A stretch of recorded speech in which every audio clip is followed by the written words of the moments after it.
Amen. Diba?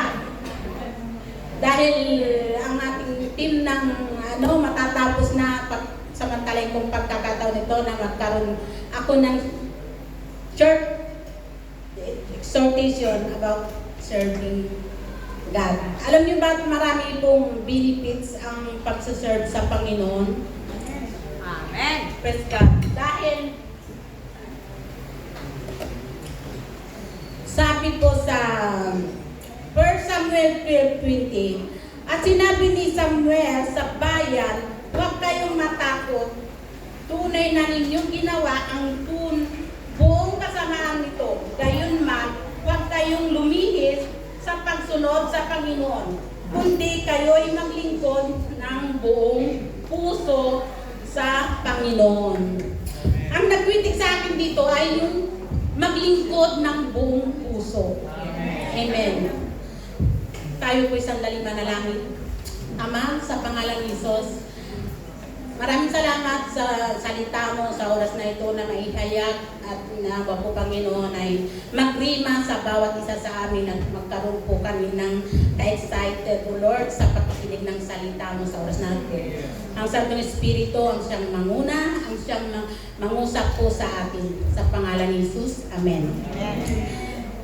Sabi po dito, maglingkod ng buong puso. Hindi tayo naglilingkod na para magsimba lang na tayo na wala naman yung easy lang nagpupunta tayo sa church dahil pero sabi ng Lord yung buong puso ng paglilingkod. Sa aking nararanasan dahil sabi na yung buong puso, sabi po nabasa ko muli sa verse 24, dahil na alam naman natin na yung nagawa natin na hindi ka lugod-lugod kay sa Panginoon pero inuutos pa rin niya na huwag tayong lumihis. Kahit na anong kasama natin, huwag tayong matakot na sumunod sa Panginoon. Na hindi tayo tatalikod sa Kanya, patuloy pa rin. Yung gusto ng Panginoon, patuloy pa rin. Dahil may benepisyo ito. Sabi po sa verse 24, matakot lamang kayo sa Panginoon at maglingkod kayo sa Kanya sa katotohanan ng iyong buong puso.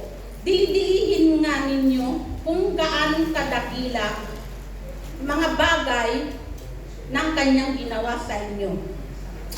Mula umpisa, ito nagrima talaga sa akin. Dinidili-dili ko talaga, minumuni-muni ko talaga yung ginawa ng Panginoon. Dahil sabi, dili-dilihin. Yung mga bagay, gaano kadakila ang mga bagay na Kanyang ginawa sa inyo. Noon po, hindi po ako Christian pa, nung sa Pilipinas pa, na teenager pa ako, lagi po akong sakitin. Lagi po, maraming tumutubo sa katawan ko, lagi akong nagkakasakit, at dumadating ang period ko, talagang nahihimatay ako, walang palyayag. Kaya ayaw akong papuntahin ng nanay ko dito. 1983. Dalaga pa ako, naglilingkod na kami dahil mga magulang ko, pasimuno sila sa dasal. Pero sa Katoliko sarado kami noon. Tagasunod kami. Namumuno sila, tagasunod kami. Ngayon, pagpunta ko dito, talagang aginsang nanay ko, aginsang mga lula ko, buhay pang lula ko noon, ayaw nila talaga akong papuntahin dito. Dahil nakaprepare lagi, monthly nakaprepare lagi yung pinapainom sa akin dahil sa, lagi akong nahimatay, lagi, at saka nangingiting lahat, nahihimatay sa kahit na kung saan ako napunta at dumating yung period ko doon. Lagi ako tinatakbo sa mediko, sa ospital. Di ngayon, sabi ko ganyan, dili ko yun dahil may plano ang Panginoon, kaya pati pagsuserve, yung bang, alam mo yung inaaral ko ito, hindi ko mapigil ang luha ko. Dahil marami po akong naranasan na hindi man ako Christian, pero naroon yung puso ko na gusto kong maglingkod kay Lord. Di ngayon, napunta na ako rito, lagi akong kinukumusta kasi noon, pati kahit saan ako pupunta, lagi akong nauusog. Lagi yan. Hindi, praise God, dahil nung dumating ako rito, nawala lahat yon. Nawala. Sabi ng doktor, kasi pinadoktor ako, baka hindi na rin daw ako magtatagal. Kaya yun, na-worry ang mga pamilya ko dahil sa marami akong sakit. Siguro nga, kaya nga di ako lumaki, ano? Pero praise God. Praise God pa rin, may plano pala ang Panginoon. Amen. Yung pagsuserve natin ng buong puso, no? Nakikita niya, dito tumitingin ang Panginoon sa puso. Amen. Tapos sabi, may kasama na po sa work, tita, sabi niya, paano kayo na naabot ang 40 years ng anniversary niyo? Sabi naman yung kasama ko sa work. Sabi ko, sikreto yung paglilingkod mo kay Lord. Sinishare ko hanggang sa natap siya, sabi niya, sa susunod 60 years anniversary niyo pupunta ako din ako, hindi muna, 50 muna bago 60. Sabi, mag-50 muna tayo bago 60. Kaya kami ni Brad siguro umabot pa namin ng 60. Amen. Sabi niya ni Lord, ibo ba? Di sayang hindi ako nakatin. Nataksa ko sa mga pakitityo. Tapos dahil sa trabaho ko, ako ang pinakamatanda. Kaya naroon yung respeto nila sa akin. Mahal na mahal ako ng mga kasama ko. Tapos, yung pagkatakot mo na dahil sabi dito, matakot lamang kayo sa Panginoon at maglingkod kayo sa kanyang katotohanan ng iyong buong puso. Yung pagkatakot, hindi naman nakakatakot ang Panginoon eh. Yung i-respeto, i-honor natin, i-prioritize natin siya, purihin natin siya. Siya ang una sa ating buhay. Dahil ito ay may kalakip na benepisyo. Praise God, dahil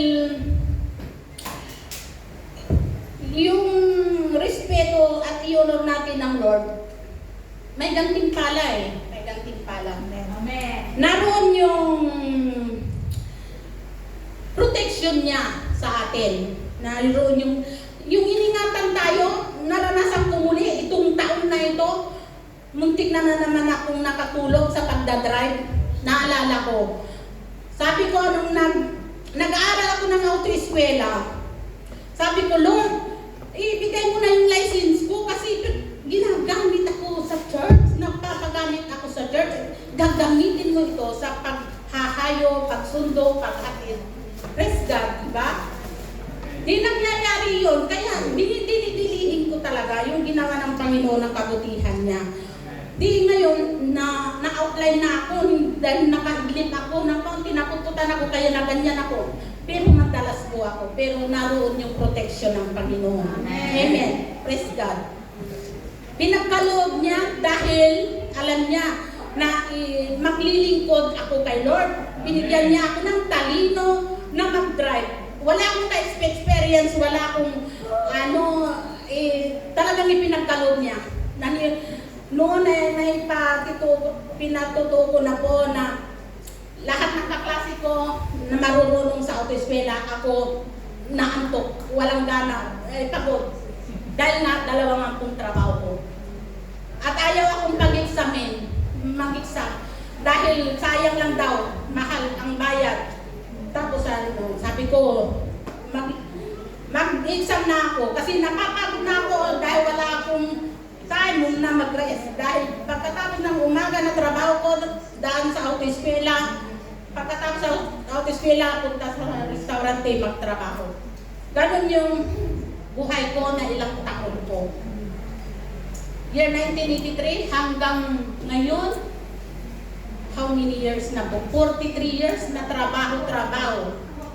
Pero sa biyaya ng Panginoon, malakas pa tayo. At gagamitin pa tayo sa pag-serve ng kanyang kaharian. 2 months na lang ako'y tapos na sa work. Praise God. Sabi, wag muna, magtrabaho ka pa, kaya mo pa, sabi nila. Pero ako'y sa natitirang buhay ko, sabi ko, gusto ko mag-serve kay Lord ng full time. Kaya sabi ko, ngayon pa lang iniisip ko kung sinong sasama sa prayer meeting tuwing Thursday. Dahil wala na akong trabaho niyan. Dahil Sunday kulang yun, Saturday kulang yun. Yung pagpupunta natin ng devotion, pag-church natin ng Sunday, parang kulang yun sa atin sa pagsuserve ng buong katapatan kay Lord. Amen. Sa kanyang ginawa, hindi natin mapapantayan ang kanyang ginawang kabutihan sa atin.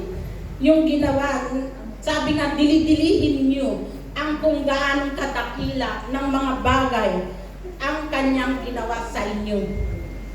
Praise God, kay buti ng Diyos dahil nariyan yung mga gawa ng kaaway pero iniingatan po tayo. May pangalawa pang yung unang benefits ng Panginoon ay protection. Pangalawa ay healing. Nahiling na ako dito. Sabi ko sa yung divine protection, Isaiah 41:10, ako isa sa inyo, huwag kayong matakot, ako iyong Diyos. Di ka dapat mangamba kanino man. Palalakasin kita, tutulungan, iingatan, at ililigtas. Divine protection. Nariyan ang proteksyon ng Panginoon sa mga taong buong pusong naglilingkod. Healing, Proverbs 4:22. Pagkat itong kaalaman ay doon buhay, nagbibigay kalusugat, kalakasan ng katawan. May dami kong naramdaman na naman na sakit. Sabi ko, ano ba ito? Mag-retire na ako, maraming sakit na ano. Sabi ko, nagpunta ako nagpa-check up po ako sa Sanitas, nagpa-private na ako dahil dati kasi mayroon akong diferensya sa paa, sa tuhod. Bata pa ako, baby pa ako, nagka-diferensya na yan hanggang tumanda na yung tuhod ko, kaya mahirap na i-heal, sabi. Pero kay Lord, walang mahirap na i-heal ng Panginoon. Hanggang sinabihan ako ng 15 session ng physiotherapy. Hindi pa ako tinasawagan hanggang ngayon, 2 buwan na. Sabi, 4 na weeks lang ang minimum. Pero nabot na ng 2 months. Pero praise God at wala naman na akong nararamdaman. Kaya siguro hindi na ako tatawagan. Sabi ayan ng Lord. Thank you, Lord. Ano na, sabi ko siguro hanggang sa pagkatapos. Kaya pinanghahawakan ko po yung pangako ng Panginoon dahil ang Lord ay totoo at tapat sa kanyang pangako. Sa pangatlong benepisyo po, prosperity. Sabi po sa prosperity, Job 36:11, kung sila'y makinig at sa Diyos ay sumunod, buhay na sagana at mapayapa sa kanila'y idudulot. Meron nyo? Praise God. Buhay na sagana. O, di ba, dumaan ang pandemic, hindi tayo nagkulang? O, di ba? Lahat ng naglilingkod kayo sa Panginoon, hindi pagkukulangin. Amen. Praise God. Dahil ang Diyos natin ay mayaman. Amen. At tayo'y anak, kaya ang Ama natin ay mayaman. Siyempre tayo tagapagmana, di ba? At yan na riyan, mapayap, sabi po, sagana at mapayapa. May peace of mind tayo. Ano nga lang nararanasan natin problema? Ano nga ang sagaban natin sa ating buhay? May kapayapaan ang ating isip. Di po ba? Oh. Ako, naranasan ko lahat ng sabi nga, hindi madali yung pagsasama ni Brother Tulo na 40 years. Hindi po madali. Dami kong naranasan. Pero si Lord nariyan. Nakita niya yung puso sa mga sumusunod at payak sa kanila'y idudulot nila. Ang kadulutan nito ay kasaganaan. Di po ba?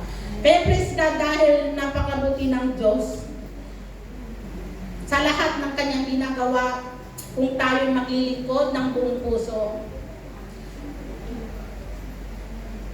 mararanasan natin ang dami-dami pang benepisyo. 3 lang itong binigay ko. Marami po pang benepisyo sa atin. Pahahabain pa ang ating buhay. Amen. Lahat ay pagkakalunya. Sabi nga, hindi ko kayo iwanan ni pababayaan. Kung sino ang against, who will be against you? Sabi niya, I am the Lord. Ako ang iyong Diyos. Kaya, praise God, sa biyaya ng Panginoon, tayo patuloy na maglingkod. Hindi sayang Hindi sayang po ang paglilingkod sa Panginoon. Dito ako na namuho dahil na nabuo ng paglilingkod dahil nung sa Pilipinas, wala rin eh. Kahit na sarado katoliko, ang mga magulang ko namumuno sa dasal kami taga-sunod. Pero hindi nagririma yung buhay namin noon. Mahirap pa lang kami. Mahirap pa rin. Ano man ang gawin. Ano man ang gawin natin ng pagsisikap kung wala sa puso natin ang pagsunod kay Lord ng paglilingkod. Sayang, wala rin kabuluhan. Pero pag tayo naglilingkod kay Lord, maranasan, ma-experience natin yung kabutihan ng Diyos sa atin. Praise God. Purihin ang Diyos sa bawat isa sa atin na naglilingkod. Sa biyaya niya, sa Kanya lamang, ang kapurihan, ang kalwatian, sa pangalan ni Jesus. Amen. Amen. Thank you, Lord.